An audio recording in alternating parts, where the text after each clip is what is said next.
Hey guys, we continue our journey into poor man's anamorphic during this COVID-19 lockdown with a look at cheap glass to put on our poor man's legit 2x anamorphic camera, the GH5 and GH5S.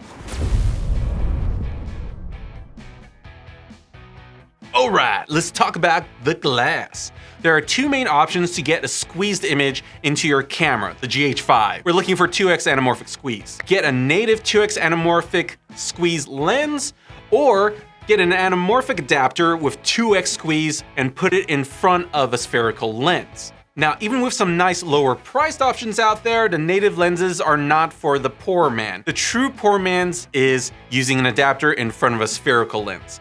I have the SLR Magic Anamorphic 2x50 that sells for $1,200 on B&H that I'm putting in front of my trusty Zeiss Distagon 50mm f1.4, which costs about $700.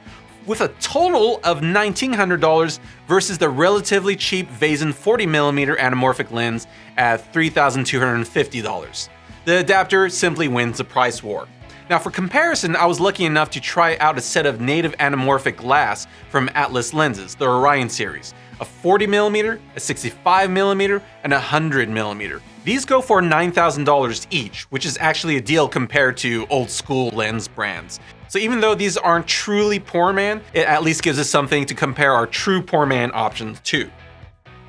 Now before we look at these, here are some anamorphic lens basics. First, starting with focal length. Now it's important to know how the 2x anamorphic focal lengths differ in practice from spherical lenses. The math is that 2x anamorphic glass essentially cuts the equivalent focal length in half due to it squeezing the world by a factor of 2. So a 40mm anamorphic lens gives you the field of view of a 20mm spherical lens with black bar mats to match the aspect ratio. And when you zoom in and look at the resolution, there is absolutely no contest between the anamorphic lens and putting black bars on a spherically captured image. Now, since the GH5, in order to get 4:3, has to crop a little bit of the sides, you lose a little bit of field of view from side to side when you switch to anamorphic mode. Now let's talk about front versus rear mount squeeze element. Anamorphic lenses come in two varieties, those with a front mounted squeeze element and those with a rear mounted squeeze element. The rear mount anamorphic lenses save the squeeze for last, so everything up to that point functions like a normal spherical lens. But that kind of means no flares and no super fun bokeh, and it's not that exciting. It's more for a clean capture. The front mount lenses with the squeeze element in front are the most desired because they do give you the signature flare and bokeh. Here's a fun nerd fact. Having the squeeze element as the very front lens element is pretty expensive to make because it has to be pretty big. So to make anamorphic lenses more affordable, manufacturers would make a smaller squeeze element lodged a little bit deeper into the lens, making it technically more of a mid-mount squeeze element, but in terms of function, it's closer to being a front-mounted anamorphic glass. Now let's jump in and compare native glass versus the anamorphic adapter that we have on hand. Let's start with true anamorphic glass. I want you to compare the field of view between matching focal lengths in spherical and anamorphic. Top to bottom, FOV stays the same, but a world of difference horizontally. With the 2x anamorphic on a 50mm lens on a 0.71x speed booster, essentially giving us a 35.5mm taking lens, I noticed that the squeeze actually also gives me more top and bottom field of view. In this specific combination at least, your mileage may vary. So that's an added bonus that I discovered by using this particular poor man's combination. What a native lens will have over using an adapter is pulling focus. Using an adapter typically means you will now have to focus both the taking lens and the adapter for each shot. I found this to be pretty time consuming to tweak both as you change focal points. It's just A native lens allows you to pull focus like it's any other day. So the native glass wins on a focus war.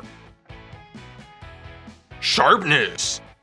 Sharpness-wise, the Atlas Orion glass simply wins. Hands down. I mean, that's not unexpected. There are fewer lens elements and hackery in a native lens, so fewer points of failure. And the extra dollar signs must go to something, Money has to go somewhere, Okay, when it comes to flexibility, If you've got the money, picking up a native anamorphic zoom lens will be the ultimate flexible option. Oh, you don't want to sell your car? Then get a prime anamorphic lens with a medium focal length that you could use for most of the shots that you need.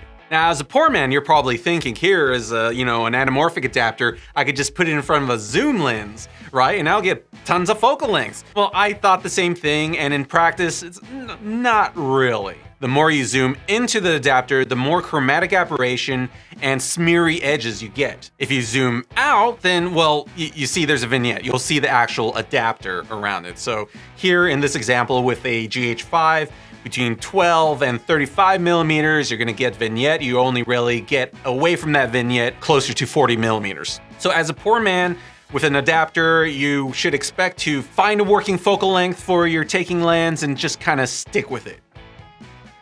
So which one is for who? In conclusion, if you're filming live events, improvised scenes, animals or kids, or whatever else, having dual focus using an adapter can suck, and you should look into native anamorphic lenses, and you get better sharpness. If you're on a tight budget and have control of your scene, then the anamorphic adapter option is hard to beat.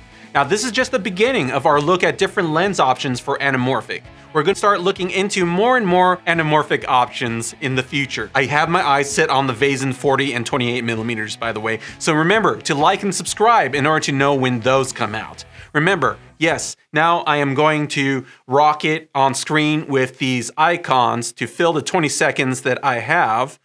And I'm doing the robot now for no good reason. Hey, at least I didn't fart.